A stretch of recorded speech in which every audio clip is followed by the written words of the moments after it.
Hello friends, welcome my YouTube channel education is a mission. आए दोस्तों, स्वागत है आपका हमारे यूट्यूब चैनल पर। और हम पढ़ रहे थे इसमें जीके फाउंडेशन बैच के बारे में, विश्व और भारत का इतिहास, विश्व और भारत का प्राचीन इतिहास। और विश्व और भारत के प्राचीन इतिहास में हम पढ़ रहे थे सर पुरा पाषाण काल के बारे में। इसके बारे में नव पुरा पाषाण काल पढ़ लिया था हमने, मध्य पाषाण काल पढ़ लिया था। अब हमारी क्लास चल रही थी नव पाषाण काल के बारे में। ठीक है सर, और आज हमारी क्लास नंबर 7 है। हिस्ट्री का हमारा फाउंडेशन बैच है, ये आपको हम बता दे, बार बार बता रहे हैं। हिस्ट्री का हमारा हिस्ट्री जीके का फाउंडेशन बैच है। विश्व और भारत का प्राचीन इतिहास नवपाषाण काल में हम पढ़ रहे थे। हमने क्षेत्र के आधार पर काल विभाजन पढ़ लिया था पिछले वीडियो में, देख लीजिए। दक्षिणी मेसोपोटामिया क्या था, उत्तरी अफ्रीका ये इनका नक्शा था, है ना। मध्य पूर्व एशिया विंका चिन्हों के बारे में पढ़ा था, दक्षिण पूर्व एशिया के बारे में पढ़ा था, न्यूलिथिक के बारे में पढ़ लिया था हमने, अमेरिका के बारे में पढ़ लिया था, सामाजिक संगठनों के बारे में पढ़ लिया था। ये मिट्टी की निर्मित मूर्ति थी पहले उस समय की, परिवारों के बारे में पढ़ लिया था, श्रम नियंत्रण के बारे में पढ़ लिया था। अब आज हम पढ़ेंगे सर, इसमें चर्चा करेंगे इसके बारे में, आश्रय के बारे में। इसके बारे में आश्रय, आश्रय का मतलब क्या होता है? आश्रय का मतलब होता है रहवास, कि वे लोग किस प्रकार रहा करते थे, कहाँ रहा करते थे, कैसे उनको शरण लेते थे, उसके बारे में यहाँ पर हम चर्चा करेंगे। तो देखो, तुलजा, बेसनिया और हर्गेजिया में एक पुनर्निर्मित न्यूलिथिक ग्रह है। ठीक है, उसके बारे में हम यहाँ पर चर्चा करते हैं। इस प्रकार से ये एक ग्रह बनाया गया है, किस प्रकार से देख लो। ठीक है ना। पेलियोलिथिक से न्यूलिथिक युग के आरंभिक लोगों के आश्रय में काफी परिवर्तन हुआ। पेलियोलिथिक से न्यूलिथिक युग के आरंभिक लोगों में, प्रारंभिक के लोगों में आश्रय में काफी परिवर्तन हुआ। पेलियोलिथिक युग में लोग आमतौर पर स्थायी निर्माण में नहीं रहते थे। वहां के जो लोग थे वो आमतौर पर स्थायी निर्माण में नहीं रहा करते थे। न्यूलिथिक युग में मिट्टी की ईंटों से बने घर दिखाई देने लगे। और न्यूलिथिक के युग में क्या हुआ? मिट्टी की ईंटों से बने हुए घर दिखाई देने लगे थे, जिन पर प्लास्टर किया गया था, कृषि के विकास के फलस्वरूप स्थायी मकानों का निर्माण संभव हुआ। और जैसे जैसे कृषि का विकास होता गया, खेती बाड़ी का विकास होता गया, उसी प्रकार से पक्के मकानों का निर्माण भी शुरू होता गया, जैसे जैसे संसाधन बढ़ते गए। दरवाजे छत पर बनाए जाते थे। जहां तक पहुंचने के लिए मकानों के भीतर और बाहर दोनों तरफ सीढ़ियों की व्यवस्था की थी। छत को अंदर से सहतिरों की सहायता से खड़ा किया जाता था। उबड़ खाबड़ जमीन को मचानों, चटाइयों और खालों से ढक दिया जाता था, जिस पर लोग सोते थे, जिस पर लोग सोया करते थे। ये देखो वहां की खेती है, किस प्रकार से खेती की गई है। कुछ कुकिटेनी ट्राइपल संस्कृति के 12 सिंगों के है ना निर्माण किए गए। यहाँ पर एक यूरोपियन न्यूलिथिक स्थल से प्राप्त की खाद्य पदार्थ, खाना, भोजन के यहाँ पर क्या है, एक प्रकार के औजार हैं, देखो है ना। भोजन की थालियां हैं, कटोरियां हैं, चम्मच है, बर्तन है। और ये क्या है? सींग है। क्या है? एक प्रकार की यहाँ पर सींग दर्शाए गए हैं।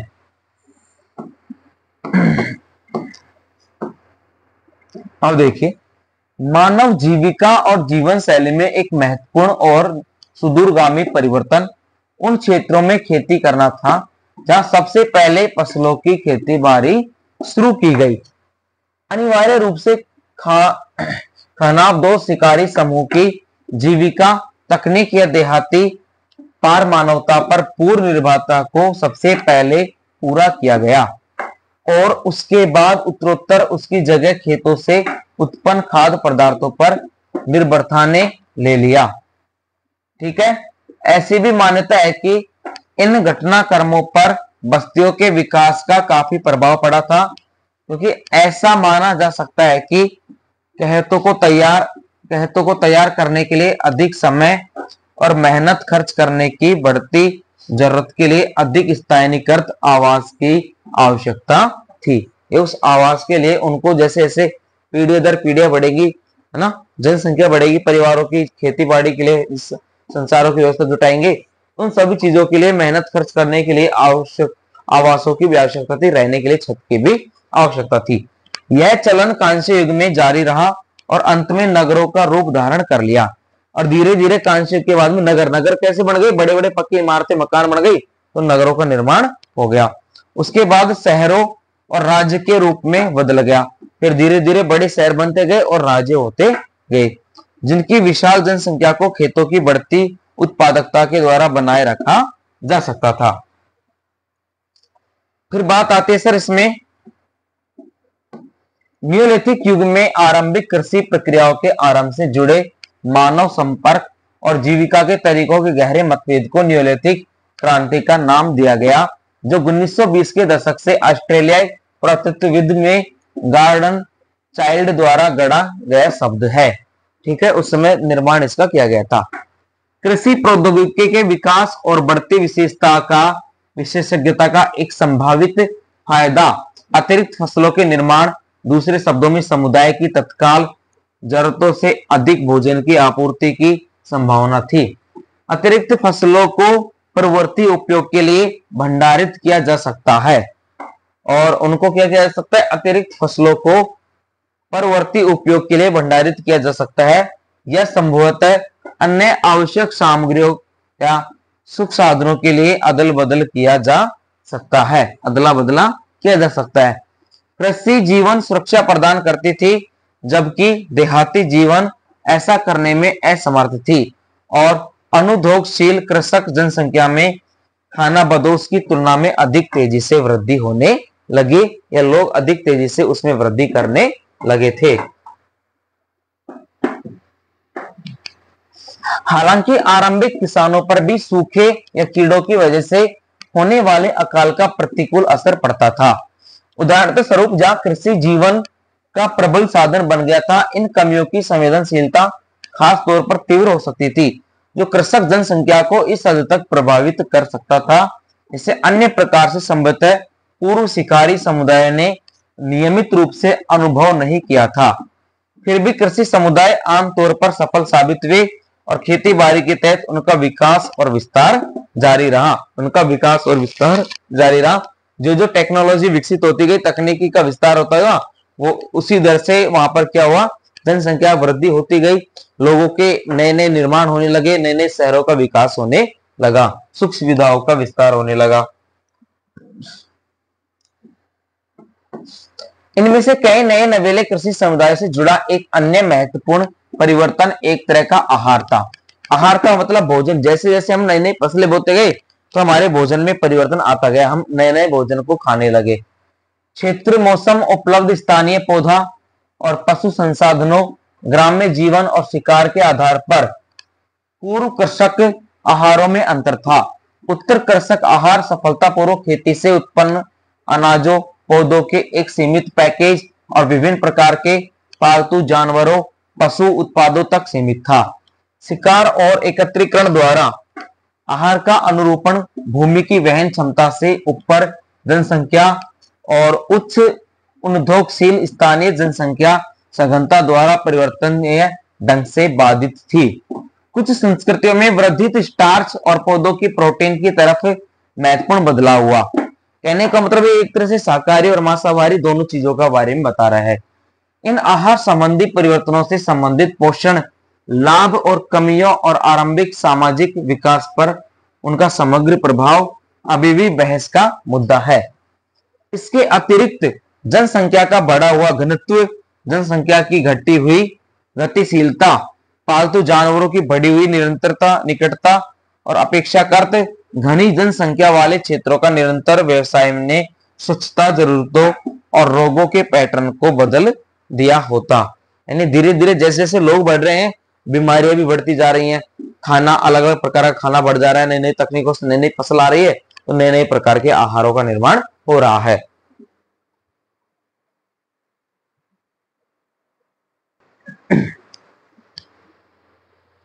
फिर आगे देखते हैं। फिर बात आती है प्रौद्योगिकी। प्रौद्योगिकी का मतलब क्या है? डेवलपलाइजेशन। कि रोमानिया की एक न्यूलिथिक शिलाकृति है, ये भी एक प्रौद्योगिकी है। एक फर्नीचर को दर्शाती मिट्टी की शिलाकृति 4900 से 4550 ईसा पूर्व, मिट्टी की और ये लकड़ी की क्या है, कलाकृतियां हैं। इनको किस प्रकार से निर्मित किया गया होगा, कैसे इनको प्रौद्योगिकी प्रौद्योगिकी मतलब क्या होता है, एक प्रकार से नए उत्पादों का निर्माण करना, प्रकृति में उपस्थित वस्तुओं की सहायता से उनके माध्यम से नए नए पदार्थों का उत्पादों का निर्माण करना, एक प्रकार से प्रौद्योगिकी का उदाहरण बोल सकते हैं हम। देखिए, नियोलिथिक लोग कुशल किसान थे जो फसलों की चौकसी करने, उनकी कटाई करने और उन्हें प्रसंस्कृत करने जैसे दर्राती, ब्लेड और पीसने का पत्थर और खाद्य उत्पादन जैसे मिट्टी के बर्तन, हड्डी के सामान के लिए आवश्यक तरह तरह के औजारों का निर्माण करते थे।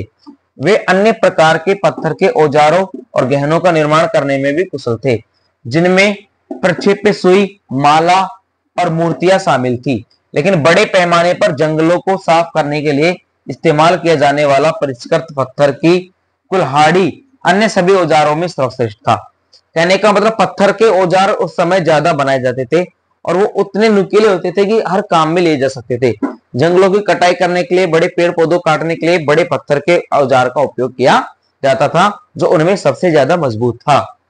बसूला की सहायता से उदाहरण के तौर पर आश्रय संरचनाओं और नावों के लिए लकड़ियों को आकार देने की वजह से नई नवेली कृषि भूमि का इस्तेमाल करने में वे सक्षम है। बसूला का मतलब क्या होता है, एक बड़ा लकड़ी के औजार होता है जिसमें पत्थर लगा दिया जाता है, पैना ना, बिल्कुल एक तरीके से नुकीला पत्थर लगा करके उसको अन्य पेड़ पौधों को काटने में, अन्य लकड़ियों को काटने में उसकी सहायता ली जाती थी। तो उस समय पत्थरों के क्या बनते थे, औजार बनते थे।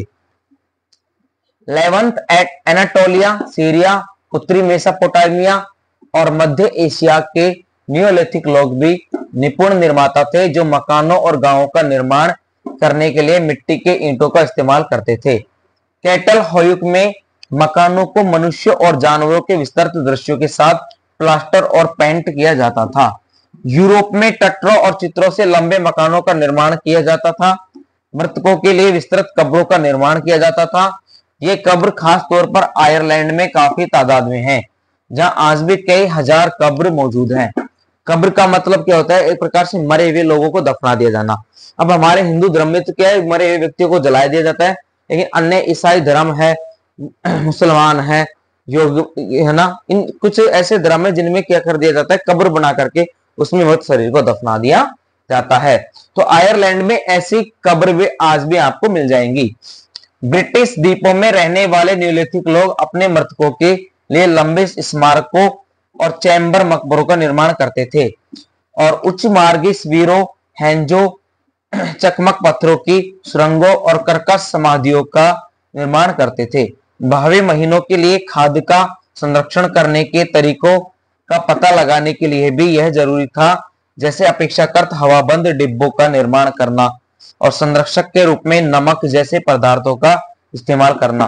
फिर उनको ताबूत में बंद करके उनमें नमक लगा दिया जाता था, नमक डाला जाता था, ताकि वो मृत शरीर जल्दी समय में क्या हो जाए, विघटित हो जाए या समाप्त हो जाए या उसको गला दिया जाए। फिर बात आती है अमेरिकास और पैसिफिक के लोगों ने यूरोपीय संपर्क के समय तक नियोलिथिक स्तर की औजार प्रौद्योगिकी को बरकरार रखा। इसके अपवादों में महान झील क्षेत्र में पाए गए तांबे के कुछ हैचेट, कुल्हाड़ी, स्पीरहेड, भाले की नोक शामिल है। हालांकि इन क्षेत्रों में जटिल सामाजिक राजनीतिक संगठन, निर्माण प्रौद्योगिकी, वैज्ञानिक ज्ञान एवं भाषाई शक्तियों के विकास के कई उदाहरण हैं, जो अफ्रीका और यूरेशिया की उत्तर नियोलिथिक घटनाओं के समान है। उनमें इंका, माया, प्राचीन हवाई, एज़टेक, इरोक्योइस, मिसिसिपियन और माओरी शामिल है। कि अभी भी वहां पर उन जो विभिन्न प्रकार की तकनीकी है, उन सब चीजों का वहां पर एग्जाम्पल देखा जा सकता है। अब बात आती है वस्त्रों के ऊपर कि वहां के लोग कौन कौन से वस्त्र पहनते हैं और किस प्रकार के वस्त्र पहनते हैं। देखिए, वस्त्र अधिकांश कपड़े संभवतः जानवरों की खाल से बने होते थे, जैसा कि बड़े पैमाने पर मिली हड्डी और सींग की सुइयों से पता चलता है, जो कपड़ों की बजाय चमड़े को सिलाने के लिए अधिक अनुकूल है। हालांकि उनके कपड़े और लाइनें संभवतः ब्रिटिश न्यूलिथिक युग में उपलब्ध थे। इस बात का संकेत मिलता खुदाई में प्राप्त हुए छिद्रयुक्त पत्थरों से मिलता है, जिनका इस्तेमाल आकार के आधार पर शायद धुरी छल्ले या करघे के वजन के रूप में किया जाता था।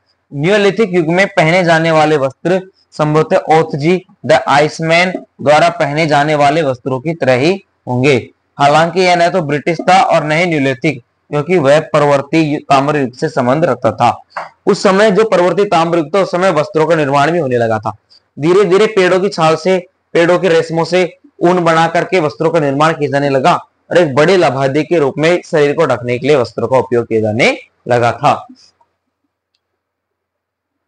फिर वहां की जो शुरुआती वस्तें इस प्रकार की थी कि ये जो देखो बांस के इस तरह से लगा करके ऊपर छाल लगा दिए, है ना, पिल्लर खड़े कर दिए, बीच में स्तंभ खड़ा कर दिया और उस प्रकार की झोपड़ी बना दी। यूक्रेन के ट्रिपिलियन संग्रहालय में एक पुनर्निर्मित कुकुटेनी ट्राइपिलियम झोपड़ी, इसको हम झोपड़ी भी बोल सकते हैं।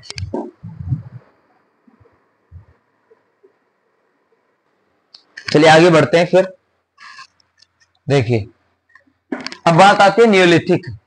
न्यूलिथिक मानव बस्तियों में शामिल है। न्यूलिथिक क्या है? मानव बस्तियों में शामिल है। और अब यहां पर ऐसा कुछ कंसेप्ट दे रखे, देखो, सीरिया में टेल कारामेल 10,700 से 94 ईसा पूर्व में आया। ठीक है। ग्रीस में फ्रांसते केव एपिपेलेलिथिक 10,000 ईसा पूर्व बस्ती थी, जो 7400 से लेकर के 6000 ईसा पूर्व के बीच दोबारा बसी। भारत में लहुरादेवा 9000 ईसा पूर्व बसी थी। तुर्की में गोबेकली टेपे 9000 ईसा पूर्व बसी थी। लगभग 8350 ईसा पूर्व के आसपास वेस्ट बैंक न्यूलिथिक में एपिपेलेलिथिक नेचुफियन संस्कृति से उत्पन्न होने वाला जेरिको हुआ।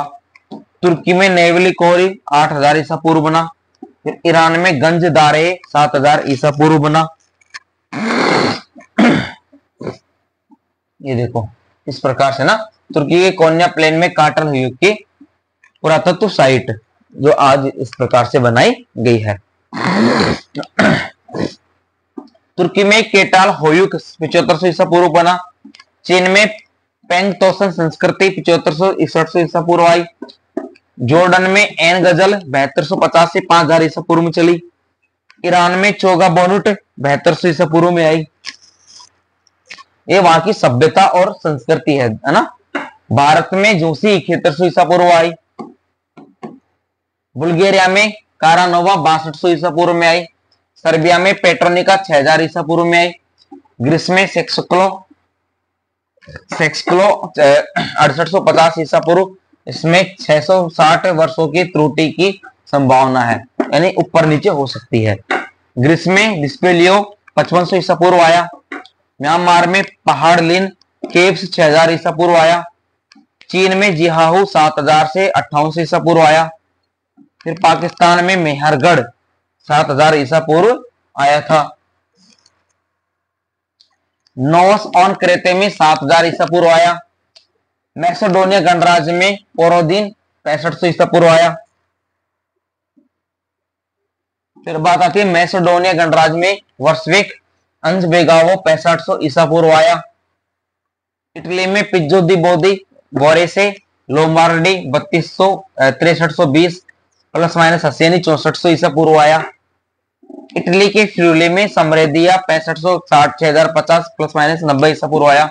कुकुटेनी में ट्रिपिलियन संस्कृति आई 5500 से 2700 के आसपास, जिसमें यूक्रेन, मोल्दोवा और रोमानिया फर्स्ट और सोल्ट वर्क्स में। कैकाजो में पलकन, फिलीपींस में टेबन, क्यों कॉम्प्लेक्स में 5000 2000 ईसा पूर्व में आए थे।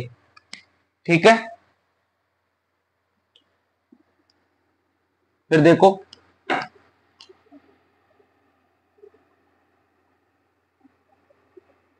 ये देखो, चीन क्या है? लौकजे 2000 ईसा पूर्व।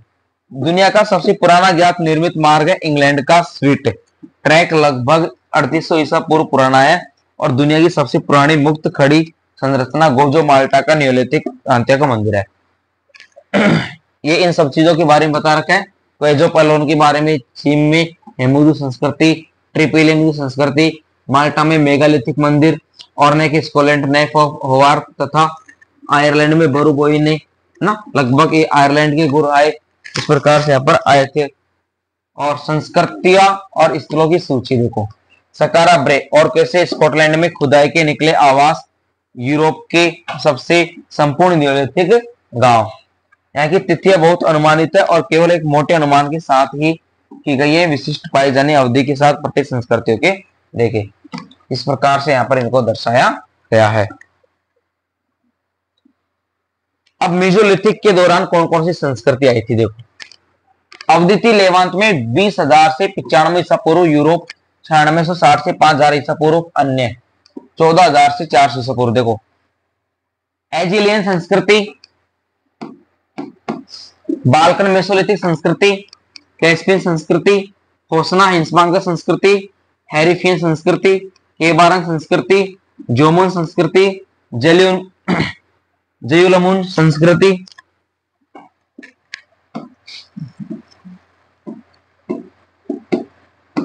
उसके बाद देर के कोस्मा संस्कृति, कोंगेमो संस्कृति, कुंदा संस्कृति, लेपेंस्की वीर संस्कृति, मल्गेमोशियन संस्कृति, नेचुफियन संस्कृति, नेमन संस्कृति, नोस्ट वेस्ट और लिहुड संस्कृतियां, सोवेटेरियन संस्कृति, टॉर्देनोइशियन संस्कृति, जॉर्जियन संस्कृति। ये उन सारी संस्कृतियों के बारे में यहाँ पर बताया गया है जो उस युग में आई थी। फिर बात आती है आरंभिक नवपाषाण में, अवधि लेवांत 10,000 से 8500 ईसा पूर्व, यूरोप में 5000 से 4000 ईसा पूर्व।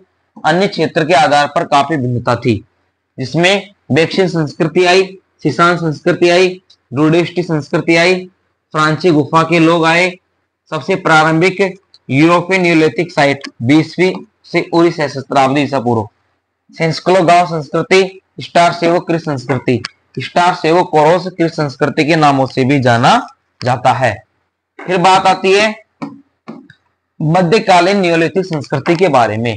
इसका अवधि लेवांत है 8500 से 6500 ईसा पूर्व, यूरोप के 4000 से 3500 ईसा पूर्व। क्षेत्र के आधार पर काफी भिन्नता होती थी।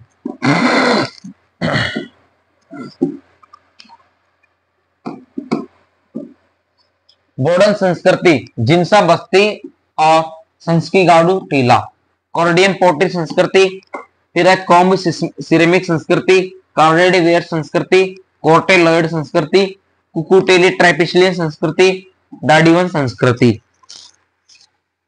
फिर आते हैं सर हमारी डाविंक्यू संस्कृति, डॉक्सी संस्कृति, चेंगटोसन बस्ती, ग्रोड वेयर लोग, स्कारा ब्रे आदि, एलेरिटियो संस्कृति, जिया राजवंश, एरेटबोले संस्कृति, हेमरी संस्कृति, हेमोदू संस्कृति, होंगसन संस्कृति, हाउली संस्कृति, हॉर्गेन संस्कृति, लियांगाजू संस्कृति, लियनर पोट्री संस्कृति, गोसेक सर्किल आदि, लोंगसन संस्कृति, मजियाबंग संस्कृति, मजियाओ संस्कृति, पेंगतोसन संस्कृति, फिन संस्कृति, फिन प्रीकुकुटेनी संस्कृति, पिजोलिंग संस्कृति, जिजिया संस्कृति, ट्रिपिलियन संस्कृति, विंका संस्कृति, विंडबिल हिंद संस्कृति, स्टोनहेंज। फिर आते सर विंका संस्कृति, विंडमिल हिंद संस्कृति, स्टोनहेंज, जिंगालोवा संस्कृति, बेफुटी संस्कृति, जिनले संस्कृति, यांग साको संस्कृति, बोनपो और जीव शेष बस्तियां, जाबाओंगू संस्कृति। फिर बाद में न्यूलिथिक अवधि लेवांत 6500 से 45 ईसा पूर्व, यूरोप में 3500 से 3000 ईसा पूर्व। अन्य क्षेत्र के आधार पर काफी भिन्नता होती थी। एनियोलिथिक क्या है? अवधि मध्य पूर्व 4500 3300 ईसा पूर्व, यूरोप में 3000 से 1700 ईसा पूर्व था। अन्यथा क्षेत्र के अनुसार काफी भिन्नता होती है और अमेरिका के क्षेत्र में कुछ लोगों के अनुसार एनियोलिथिक की समाप्ति 1800 के आसपास हुई थी। इसकी एनियोलिथिक जो संस्कृति थी उसकी समाप्ति 1800 के आसपास हुई थी अमेरिका में। फिर उसके बाद में आई थी सर हमारे बीकर संस्कृति, कुकुटेनी ट्राइपिलियन संस्कृति, फलनवीरन संस्कृति, गाउडो संस्कृति, एंगल संस्कृति और वर्णा संस्कृति। ये पूरी जो संस्कृतियां हैं सर, ये सारी संस्कृतियां उस समय आई थी जो नवपाषाण युग चला था। और लियोथिक, हेमियोलिथिक जो जितनी युग थे उन सभी की संस्कृतियों के बारे में यहाँ पर जिक्र किया गया। ओके फ्रेंड्स, तो ये था हमारा नवपाषाण युग के बारे में मैंने आपको कंप्लीटली डिटेल से बता दिया, कैसा युग आया, कैसे लोग रहने लगे, क्या क्या चीजों की जरूरत पड़ी, कैसे मनुष्य जीवन वहां पर संभव हो पाया, उन सभी चीजों के बारे में विस्तार से चर्चा की है। यदि वीडियो अच्छी लगे तो अपने दोस्तों में शेयर करना, चैनल को सब्सक्राइब करना। Okay friends, thanks for watching.